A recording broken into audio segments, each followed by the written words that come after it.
And shifting focus to football, the FIFA World Cup 2026 group stage was mapped out after a glittering final draw ceremony in Washington, D.C.'s John F. Kennedy Center for the Performing Arts on Friday night. The 2026 World Cup will kick off on June 11 with a joint host Mexico playing with South Africa at the newly renovated Azteca Stadium. Fellow hosts, the United States and Canada, will join the party with the next day against Paraguay and the playoff. South Africa are appearing for the first time since 2010, while the Scots are appearing in the finals for the first time since 1998. England will start against Croatia, who beat them in the 2018 semi-finals. Defending champions Argentina were grouped with Algeria, Australia, Jordan, France. And France's first games will be against Senegal in a repeat of one of the biggest tournament upset. The 48 teams were divided into 12 groups of 4 to produce a mammoth 104 matches scheduled across 16 cities in the US, Canada and Mexico. And now let's take a look at the division of groups for the 2026 FIFA World Cup. Let's take a look at the Group A. There will be Mexico, South Africa, South Korea and the European Playoff D. I'm talking about the Group B. There will be Canada, European Playoff A, Qatar and Switzerland. And talking about the Group C, the heavyweight Brazil, Morocco, Haiti and Scotland. Now talking about the Group D, where the host United States will be there along with Paraguay, Austria and European Playoff C team. And the Group E, Germany, Curacao, Ivory Coast and Ecuador.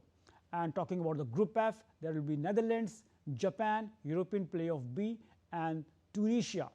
And Group G, where there will be Belgium, Egypt, Iran and New Zealand. And Group F, where the Spain, the former champions, Cape de Verde, one of the smallest countries, Saudi Arabia, the Asian heavyweights and Uruguay will be there.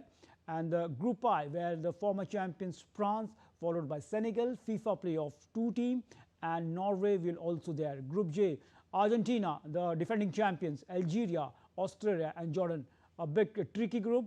And Group K, Portugal, FIFA Playoff 1 qualifier and Uzbekistan along with Colombia. And one of the favorites in Group L will be England, 3 Lions, Croatia, Ghana and Panama. Tough group, we can say the 2 heavyweights. So it's going to be one of the biggest World Cups so far in the history. Now let's analyze how the 14-team World Cup will work. The draw for the 2026 FIFA World Cup is out and the football's biggest experiment is officially underway. For the first time, the World Cup will feature 48 teams divided into 12 groups of 4. That means the world football giants are more spread out. And the nation with little football history now have a real chance to shine on the global stage. Fans across continents can finally hope to see their own countries to play in the World Cup, something far less likely in the old 32-team era. The expanded format is a part of FIFA's push to globalize the game to reach more fans and tap into the massive stadiums, audiences across the United States, Canada and Mexico. The tri-nation hosts are well equipped to handle more teams and more matches than ever before. But the big questions, is bigger really better? Critics say the new draw exposes a major risk. Lopsided matches. With more weaker teams in the mix, the early rounds could see one-sided scorelines. And with the tournaments jumping from 64 to 104 matches, there are growing concern about the player fatigue, viewer burnout and the sheer logistical challenges of moving teams across different venues spread over a huge distance and the multiple time zones. Yet there is another side of the story. This expanded World Cup also opens the door for the underdog stories, surprise upsets and the new football markets waiting to be discovered.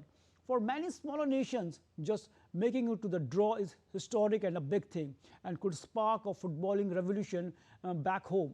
So as the world reacts to the newly announced groups, one thing is clear, the 48-team World Cup is a high-stake gamble. If it brings closer contest, fresh narratives and the global growth, it could redefine the football's biggest stage for the generation. If not, it risks becoming a long, bloated tournament that dampens the magic of the FIFA Football World Cup.